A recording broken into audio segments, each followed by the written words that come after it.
अध्याय 17 श्रद्धा के विभाग।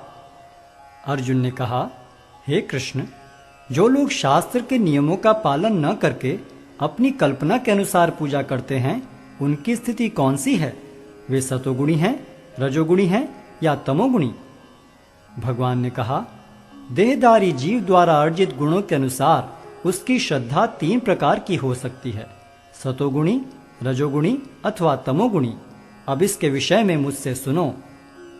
हे भरत पुत्र, विभिन्न गुणों के अंतर्गत अपने अपने अस्तित्व के अनुसार मनुष्य एक विशेष प्रकार की श्रद्धा विकसित करता है। अपने द्वारा अर्जित गुणों के अनुसार ही जीव को विशेष श्रद्धा से युक्त कहा जाता है। सतोगुणी व्यक्ति देवताओं को पूजते हैं, रजोगुणी यक्षों व राक्षसों की पूजा करते हैं और तमोगुणी व्यक्ति भूत प्रेतों को पूजते हैं। जो लोग दंभ तथा अहंकार से विभूत होकर शास्त्र विरुद्ध कठोर तपस्या और व्रत करते हैं, जो काम तथा आसक्ति द्वारा प्रेरित होते हैं, जो मूर्ख हैं तथा जो शरीर के भौतिक तत्वों को तथा शरीर के भीतर स्थित परमात्मा को कष्ट पहुंचाते हैं, वे असुर कहे जाते हैं। यहाँ तक कि प्रत्येक व्यक्ति जो भोजन पसंद करता है, वह भी प्रकृति के गुणों के अनुसार 3 प्रकार का होता है। यही बात यज्ञ, तपस्या तथा दान के लिए भी सत्य है। अब उनके भेदों के विषय में सुनो। जो भोजन सात्विक व्यक्तियों को प्रिय होता है, वह आयु बढ़ाने वाला, जीवन को शुद्ध करने वाला तथा बल, स्वास्थ्य, सुख तथा तृप्ति प्रदान करने वाला होता है। अत्यधिक तिक्त, खट्टे, नमकीन, गरम, चटपटे, शुष्क तथा जलन उत्पन्न करने वाले भोजन रजोगुणी व्यक्तियों को प्रिय होते हैं। ऐसे भोजन दुख, शोक तथा रोग उत्पन्न करने वाले हैं। खाने से 3 घंटे पूर्व पकाया गया, स्वादहीन, वियोजित एवं सड़ा, झूठा तथा अस्पृश्य वस्तुओं से युक्त भोजन उन लोगों को प्रिय होता है जो तामसी होते हैं। यज्ञों में वही यज्ञ सात्विक होता है जो शास्त्र के निर्देशानुसार कर्तव्य समझकर उन लोगों के द्वारा किया जाता है जो फल की इच्छा नहीं करते। लेकिन हे भरत श्रेष्ठ, जो यज्ञ किसी भौतिक लाभ के लिए या गर्ववश किया जाता है, उसे तुम राजसी जानो। जो यज्ञ शास्त्र के निर्देशों की अवहेलना करके, प्रसाद वितरण किए बिना, वैदिक मंत्रों का उच्चारण किए बिना, पुरोहितों को दक्षिणा दिए बिना तथा श्रद्धा के बिना संपन्न किया जाता है, वह तामसी माना जाता है। परमेश्वर, ब्राह्मणों, गुरु, माता पिता जैसे गुरुजनों की पूजा करना तथा पवित्रता, सरलता, ब्रह्मचर्य और अहिंसा ही शारीरिक तपस्या है। सच्चे, भाने वाले, हितकर तथा अन्यों को शुद्ध न करने वाले वाक्य बोलना और वैदिक साहित्य का नियमित पारायण करना, यही वाणी की तपस्या है। तथा संतोष, सरलता, गंभीरता, आत्मसंयम एवं जीवन की शुद्धि, ये मन की तपस्याएं हैं।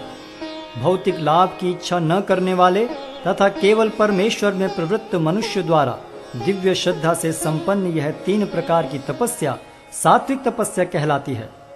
जो तपस्या दंभपूर्वक तथा सम्मान, सत्कार एवं पूजा कराने के लिए संपन्न की जाती है, वह राजसी कहलाती है।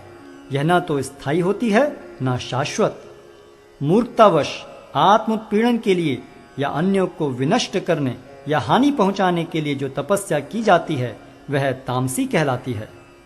जो दान कर्तव्य समझकर किसी प्रत्युपकार की आशा के बिना समुचित काल तथा स्थान में और योग्य व्यक्ति को दिया जाता है, वह सात्विक माना जाता है। किंतु जो दान प्रत्युपकार की भावना से या कर्म फल की इच्छा से या अनिच्छा पूर्वक किया जाता है, वह रजोगुणी कहलाता है। तथा जो दान किसी अपवित्र स्थान में, अनुचित समय में, किसी अयोग्य व्यक्ति को या बिना समुचित ध्यान तथा आदर से दिया जाता है, वह तामसी कहलाता है। सृष्टि के आदिकाल से ओम तत्सत ये 3 शब्द पर ब्रह्म को सूचित करने के लिए प्रयुक्त किए जाते रहे हैं। ये तीनों सांकेतिक अभिव्यक्तियां ब्राह्मणों द्वारा वैदिक मंत्रों का उच्चारण करते समय तथा ब्रह्म को संतुष्ट करने के लिए यज्ञों के समय प्रयुक्त होती थीं। अतएव योगी जन ब्रह्म की प्राप्ति के लिए शास्त्रीय विधि के अनुसार यज्ञ, दान तथा तप की समस्त क्रियाओं का शुभारंभ सदैव ओम से करते हैं। मनुष्य को चाहिए कि कर्म फल की इच्छा किए बिना विविध प्रकार के यज्ञ, तप तथा दान को तत् शब्द कहकर संपन्न करे। ऐसी दिव्य क्रियाओं का उद्देश्य भव बंधन से मुक्त होना है।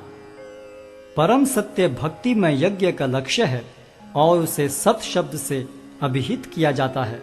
हे प्रथापुत्र, ऐसे यज्ञ का संपन्न करता भी सत कहलाता है। जिस प्रकार यज्ञ, तप तथा दान के सारे कर्म भी जो परम पुरुष को प्रसन्न करने के लिए संपन्न किए जाते हैं, सत हैं। हे पार्थ, श्रद्धा के बिना यज्ञ, दान या तप के रूप में जो भी किया जाता है वह नश्वर है, वह असत कहलाता है और इस जन्म तथा अगले जन्म दोनों में ही व्यर्थ जाता है।